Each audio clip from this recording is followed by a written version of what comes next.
यह कहानी द्वितीय विश्व युद्ध के दौरान इटली के एक छोटे से शहर में शुरू होती है। सरकारी अधिकारी घोषणा करते हैं कि दोपहर में सभी को अपने टीवी और रेडियो चालू करने होंगे, क्योंकि देश का नेता एक महत्वपूर्ण भाषण देने वाला है जिसे सभी को सुनना होगा। फिर दृश्य बदलता है और हम एलेक्स नाम के एक लड़के को देखते हैं जो अपने पिता के साथ एक नई साइकिल खरीदने आता है। मैकेनिक एलेक्स को बताता है कि इसकी देखभाल कैसे करनी है। सब कुछ समझने के बाद एलेक्स साइकिल लेकर अपने दोस्तों को दिखाने के लिए शहर में चला जाता है। शहर में घूमते हुए वह देखता है कि सभी शहरवासी लाउडस्पीकरों के माध्यम से भाषण सुन रहे हैं। भाषण से पता चलता है कि इटली ने फ्रांस के खिलाफ युद्ध की घोषणा कर दी है, जो एक बड़े संघर्ष की शुरुआत है। जब एलेक्स अपने दोस्तों के पास पहुंचता है तो वे नई साइकिल देखकर बहुत उत्साहित होते हैं, लेकिन अचानक समूह में से एक लड़का सभी को बैठने के लिए कहता है क्योंकि वह आ रही है। जैसे ही वे यह सुनते हैं, सभी दीवार के पास बैठ जाते हैं, यह सोचकर कि कौन आ रहा है,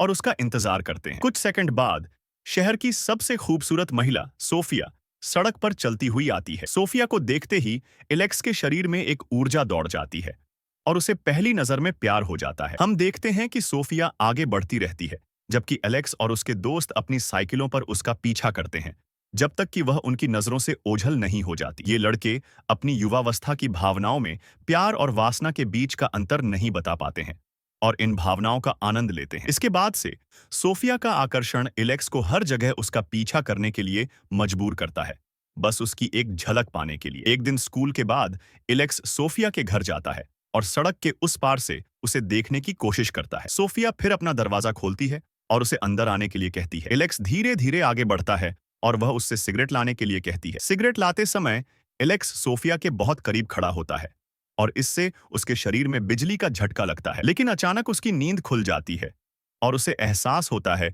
कि वह पूरी देर सपना देख रहा था। फिर हम उसे अपने पिता की पैंट चुराते हुए, उसे अपने आकार में काटते हुए और अपने बाल भी काटते हुए देखते हैं। वह यह सब इसलिए कर रहा है क्योंकि अब वह बड़ा महसूस करता है और पैंट उसे बड़ा दिखाती है। लेकिन जब उसके पिता को पता चलता है कि उसने बिना अनुमति के पैंट काट दी, तो वह उसे बुरी तरह पीटते हैं। एलेक्स इतना प्यार में पागल है कि वह इस तथ्य को नजरअंदाज कर देता है कि सोफिया एक विवाहित महिला है और उसका पति द्वितीय विश्व युद्ध में लड़ने गया है। और सिर्फ एलेक्स ही नहीं, शहर के अधिकांश पुरुष सोफिया की इच्छा रखते हैं। बाद में हम एलेक्स को रात में अपनी खिड़की से चुपके से निकलते हुए और सोफिया के घर जाते हुए देखते हैं। उसके घर के बगल में एक पेड़ है और वह उसकी खिड़की में एक छेद से झांकने के लिए उस पर चढ़ जाता है। सोफिया अपने कुछ पुराने कपड़े सिल रही है और उसने एक नाइट गाउन पहना हुआ है। सिलाई खत्म करने के बाद वह कुछ संगीत लगाती है और अपने पति की तस्वीर को गले लगाते हुए नाचने लगती है। उसे छोटे कपड़ों में देखकर एलेक्स पूरी तरह से खो जाता है और उसके शरीर के बारे में कल्पना करता है। अगले दिन हम उसे बाजार से वही संगीत कैसेट खरीदते हुए देखते हैं जो उसने पिछली रात उसके घर में सुना था। उस रात वह बिस्तर पर संगीत बजाता है और लेटा रहता है, सोफिया की कल्पना करता है और उसके बारे में गहराई से सोचता है। अगले दिन हम एलेक्स को चुपके से सोफिया का पीछा करते हुए देखते हैं, यह जानने के लिए कि वह कहां जाती है। जब वह एक निश्चित समय पर अपने घर से निकलती है, तो एलेक्स देखता है कि शहर के सभी पुरुष, यहां तक कि शीर्ष सरकारी अधिकारी भी उसे देख रहे हैं। हर कोई उसे चाहता है। पुरुष सोफिया से उतना ही प्यार करते हैं जितना कि महिलाएं उससे नफरत करती हैं, क्योंकि कोई भी महिला नहीं चाहती कि उसका प्रेमी या पति किसी और को देखे। फिर हम उसे अपने पिता के घर पहुंचते हुए देखते हैं। वह एक स्कूल शिक्षक हैं और सोफिया हर दिन उनकी देखभाल करने के लिए उनसे मिलने जाती है क्योंकि वह बूढ़े हो गए हैं। रात में एलेक्स बिस्तर पर उसकी कल्पना करते हुए उत्तेजना के चरम पर पहुंच जाता है। उसकी आंखें पूरे घर में गूंजती हैं और उसके पिता चिल्लाते हैं, तुम विकृत हो, ऐसा मत करो वरना तुम अंधे हो जाओगे। अगले दृश्य में कुछ सरकारी अधिकारी और शहर के लोग युद्ध में मारे गए लोगों की स्मृति का सम्मान करने के लिए इकट्ठा होते हैं। यहीं पर हमें पता चलता है कि सोफिया का पति भी मारा गया है। इस खबर के बाद सोफिया की इच्छा रखने वाले सभी पुरुष उसे और भी अधिक वासना से देखने लगते हैं। एलेक्स उनके व्यवहार से परेशान होकर चला जाता है। फिर वह सोफिया के पिता के घर जाता है और अंदर जाने के लिए दीवार पर चढ़ जाता है।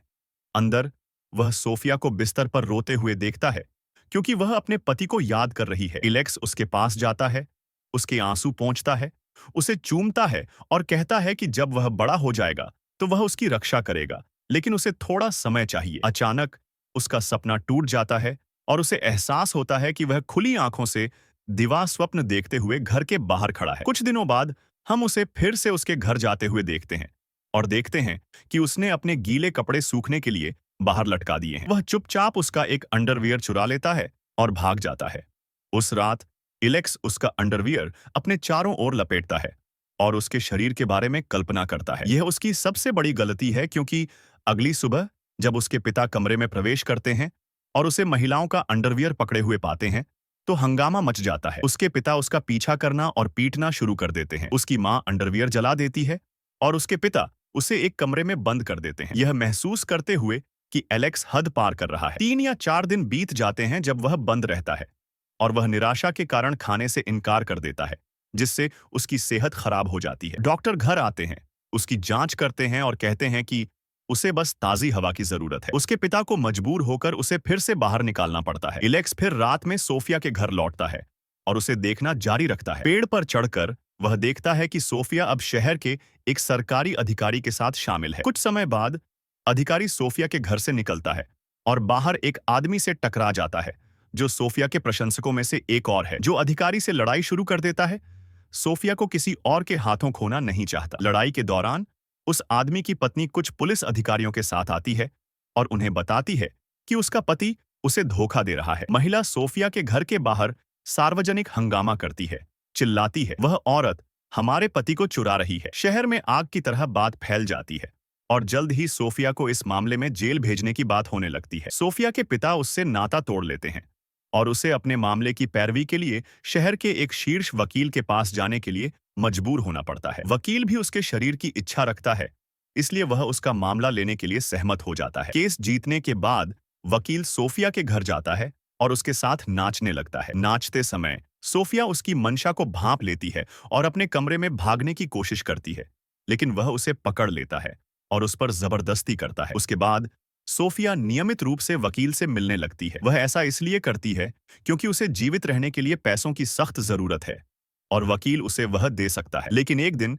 वकील अपनी माँ से मिलने जाता है। उसकी माँ को अपने बेटे और सोफिया के बीच के रिश्ते के बारे में अच्छी तरह से पता है, जिससे वह उसे बुरी तरह पीटती है। वह उससे कहती है कि उसने अपने पिता का नाम बदनाम कर दिया है। इस अपमान के कारण वकील सोफिया के साथ अपना रिश्ता खत्म कर लेता है और यह कहा जा सकता है कि वह उससे ऊब गया है। फिर हम देखते हैं कि सोफिया को सिर्फ जीवित रहने के लिए दूसरे पुरुषों के साथ संबंध बनाने के लिए मजबूर किया जाता है। उसे एहसास होता है कि समाज उससे सिर्फ एक चीज चाहता है, उसका शरीर। एक रात सोफिया अपने बाल काट लेती है और एक नया रूप अपना लेती है। अगले दिन हम उसे अपने नए रूप के साथ शहर में घूमते हुए देखते हैं, जिससे सभी पुरुष पागल हो जाते हैं, जबकि महिलाएं उसे देखकर ईर्ष्या से जल उठती हैं। सोफिया पुरुषों के एक समूह के बीच कहीं बैठती है और एक सिगरेट निकालती है। जैसे ही वह ऐसा करती है, उसके आसपास के पुरुष अपनी लाइटर जलाते हैं और उसे पकड़ लेते हैं। उस क्षण सोफिया को एहसास होता है कि जब वह सम्मान के साथ जीना चाहती थी, तो किसी ने उसकी परवाह नहीं की, लेकिन जब वह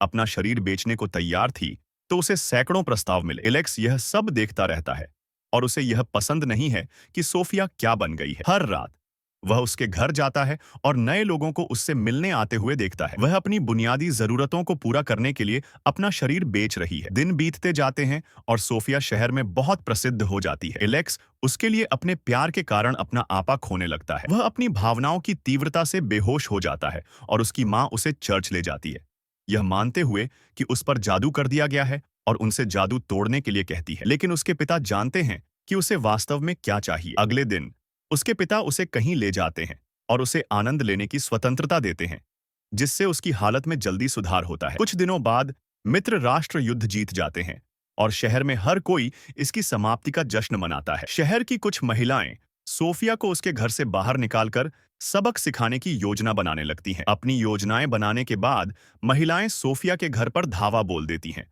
उसे बालों से घसीटकर बाहर निकालती है, सड़क पर उसके कपड़े फाड़ देती हैं और उसे बेरहमी से पीटती है। सोफिया उन सभी महिलाओं का मुख्य निशाना बन जाती है जो उसे बेरहमी से पीटती हैं और उसके बाल काट देती हैं। कोई भी पुरुष उसे बचाने के लिए आगे नहीं आता है। इसके विपरीत सभी पुरुष महिलाओं के इस क्रूर पहलू को देखकर स्तब्ध हैं। इस घटना के बाद सोफिया शहर छोड़ देती है। इलेक्स उसे दूर से देखता रहता है, लेकिन युद्ध समाप्त होने के कुछ दिनों बाद एक आदमी शहर में आता है, सोफिया का पति। फिर हमें पता चलता है कि वह लड़ाई के दौरान लापता हो गया था और सेना द्वारा उसे शहीद घोषित कर दिया गया था। युद्ध के दौरान नहीं मिलने के बाद सोफिया के पति ने अपना एक हाथ खो दिया। जब वह घर लौटता है तो वह पाता है कि उसका घर एक शरणार्थी शिविर में बदल गया है। फिर वह अपनी प्यारी पत्नी के बारे में पूछता है और उसे पता चलता है कि उसकी लंबी अनुपस्थिति के दौरान उसके साथ क्या हुआ। उसे गहरा दुख और दर्द होता है, क्योंकि जिन लोगों के लिए उसने युद्ध में लड़ाई लड़ी थी, वही लोग उसकी पत्नी का शोषण करते हैं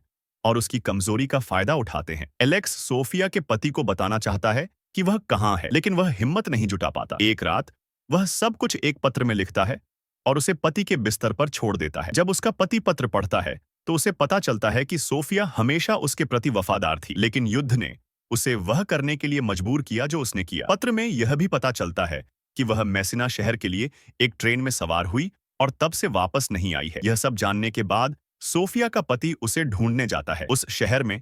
कुछ दिनों बाद हम देखते हैं कि जीवन सामान्य हो गया है और खूब चहल पहल है। कुछ समय बाद उसका पति सोफिया को ढूंढ लेता है और उसे गर्व और सम्मान के साथ अपने बगल में चलकर वापस शहर ले आता है। हर कोई यह देखकर स्तब्ध है। इसमें सच में हिम्मत लगती है। फिर हम सोफिया को अकेले बाजार में सब्जियां खरीदने जाते हुए देखते हैं। उसकी मुलाकात उस महिला से होती है जिसने कभी उसे बुरी तरह पीटा था। इस बार महिलाएं सोफिया से कहती हैं, शुभ प्रभात, और उसके साथ सम्मान से पेश आती है, जिससे वह भ्रमित हो जाती है। सोफिया एक पल के लिए रुकती है, फिर अभिवादन का जवाब देती है और फिर से सामान्य रूप से जीने की कोशिश करने लगती है। खरीदारी के बाद घर जाते समय उसकी थैली से कुछ सामान गिर जाता है। एलेक्स जल्दी से उसकी मदद करने के लिए आता है और उन्हें उठाता है। जब सोफिया अपना सामान इकट्ठा करती है और घर की ओर बढ़ने लगती है तो एलेक्स हिम्मत करके पीछे से चिल्लाता है, शुभकामनाएं सोफिया। वह मुड़ती है, मुस्कुराती है और धन्यवाद का इशारा करती है। फिल्म इसी दृश्य के साथ समाप्त होती है।